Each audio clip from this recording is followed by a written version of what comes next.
price that I could afford. And so I went down to the joint and looked at it and poked and asked some asinine questions probably, and bought the car and drove it around for a fair amount of time, and was very pleased with it. I got my only one speeding ticket, but I might have gotten more. Actually, I was on back roads a lot of the time, so. But I did not know until I had had the car for probably 10 years, and I thought, well, I had joined the Aston Martin Owners Club early on, but I got hold of finally Norm because he was one of the revivers of the, or originators of the, at least the northern, if not the California, AMOC Yeah. group. Well, he was active all the way in through the 90s. I'm sorry? He was active all the way through the 90s with sports cars. Yes, yes, he was. Yeah, he came here a couple of times, and I chewed the fat. And, anyway, he said that car had actually belonged to Phil Hill. I at that point I thought, my goodness, and he gave me the other genealogy of the ownership of the car. That must have been exciting for you. Well, it was very pleasing. Yeah. But of course, by that time, I was thinking of looking further into Aston Martins, and eventually I acquired the 3S, so which was even more exciting. Tell me just briefly about the history of the 3S. That was from California also. Yeah, that was the first car. Joe Lubin was actually supposedly a friend of David Brown, because Joe sold at least parts for tractors in Southern California, and he got acquainted with David Brown and got interested in Astons at that time. He had bought, I think it was a Mark III, and was driving it around, and he propositioned David on acquiring a 3S to go racing here and help the Mark's publicity things early. So he bought 115, which was one of the customer cars of the 3S, and ran that in several races with moderate success, but it's still no podium finishes, and he wanted something with more go than that. So eventually, Brown sold him the used number 8 team car. Right. So he ended up, and then Joe sort of got in the business of flipping, you maybe say, 3S's, because he owned 118, another customer car, but a famous one that had run in Spa, and won there.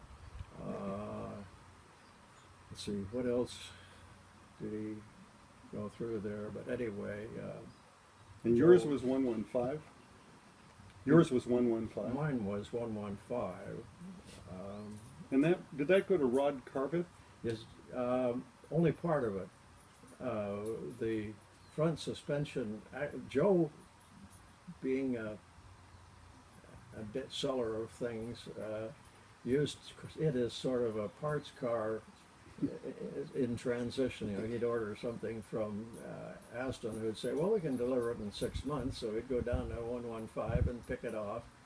And so Rod ran his 3S, which I think was 104, one other customer car, into a fence or something on the Bahamas thing, and he needed a new front suspension. And maybe some other things, and so they took the front suspension off of 115 and put it on 104 to satisfy Ron, finally got a front suspension, put that back on 115. So it was that sort of hanger, not quite hanger queen situation of where you would rob Peter to pay Paul as far as parts were concerned. And I guess Joe essentially was the guy to go to if you were running Aston. It's DB3S. Did you own you bought the DB2 first? So that was like 1963? 63, and I bought the 3S in 66. 66, right. And according to what other people remember, because I never had that straight in my mind when things didn't matter in those days. Now, when you bought the DB2, it still had the Studebaker rear end. No, it wasn't a Studebaker rear end. It was a Jeep rear end. Or Jeeper, okay. Yeah, to be stronger. Because the big engine, and I don't know whether it was Studi or the GMC, twisted the shaft on the original British rear end, and the shafts, the drive shafts, not the drive shafts, but the axles, rear axles were noticeably bigger on the Jeep. Yeah. Plus, of course, you could get parts any place. Right. So they converted it over, fitted it for the wire wheel splines and the coil spring suspension that the DB2 has, and ran it successfully with that. Apparently, it did not break up. No, it sounds like it'd be strong enough. If it had hauled the Jeep around in the dirt, it'd be strong enough not to twist under a GMC motor or the Aston motor. If you were willing to admit it. So you bought another parts car to get a rear end and some other parts during the restoration? Well, yeah. If you had an Aston, I was living in San Francisco at the time, so if you had an Aston, another one would say, "Oh, I want you this. What's going on?" And I ran into a guy who had a drop head that he'd managed to run into somebody with the nice hood, and he was looking for a hood, which is a pretty hard one to come by. So he'd bought a derelict, you might say, DB2 coupe or saloon, and taken the hood off of it. And he was living out in an apartment house, so he wanted to get rid of it. So for a few $100, I bought what was the hoodless DB2, and eventually, since I was living in an apartment house too in San Francisco, I ran out of room, and I decided I got to get rid of these parts. I took everything off of the DB2 parts car that I could, and had the junker guy come and haul off the body and chassis, but not the suspension. I took the suspension even off. So the junker guy was a bit annoyed that he had to bring a flatbed to put it on, but he got it for $25 or something. And then, so that was a fairly close serial number to the coupe. It was serial 54, I believe, and of course this car we're talking about is serial 66. Nice.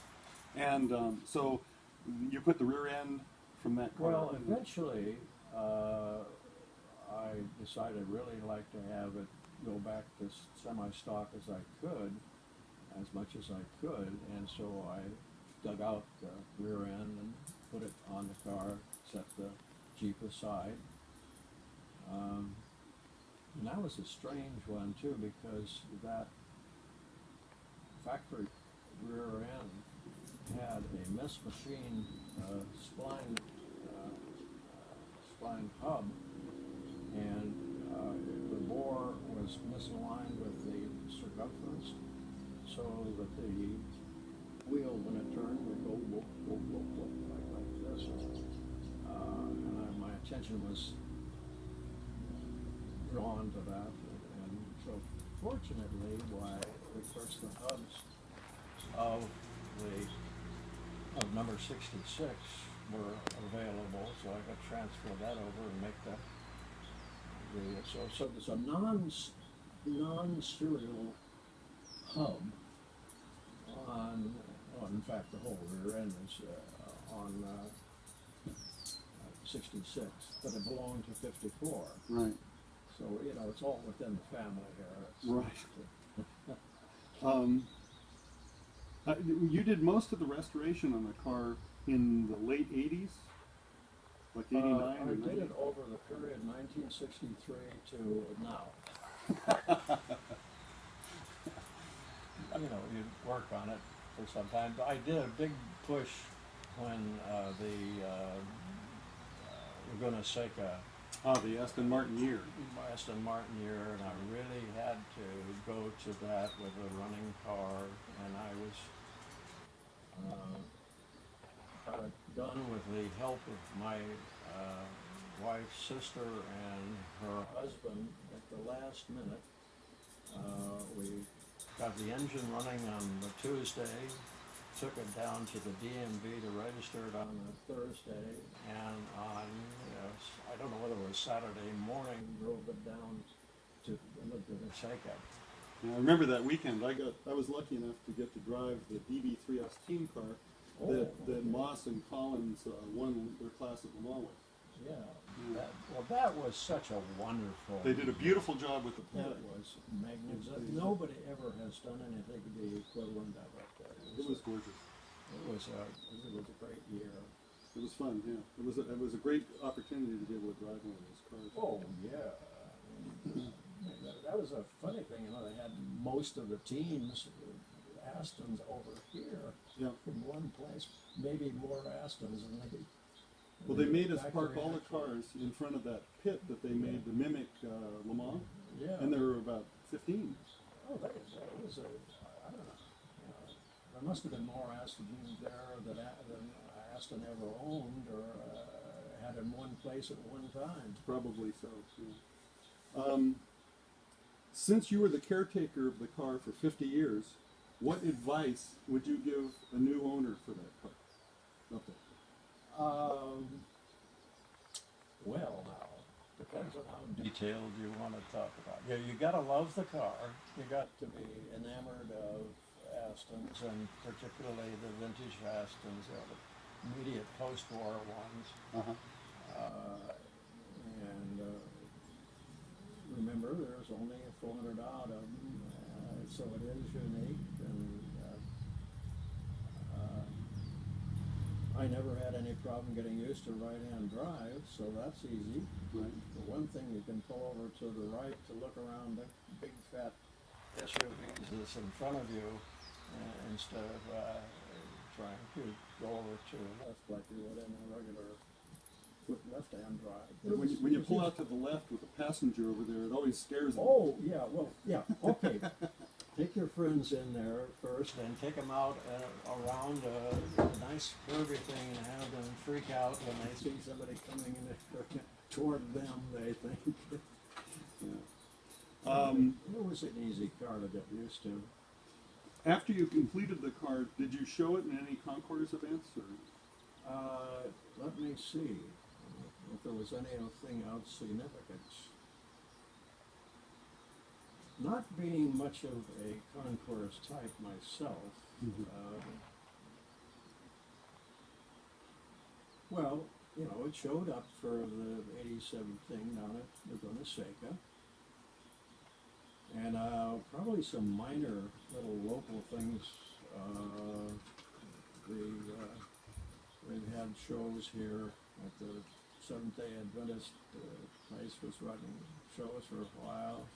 Some down at the junior college. I might have taken the car down there just because it was different, sort of thing.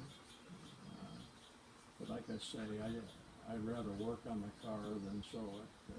I understand. I'm not much of a show person either.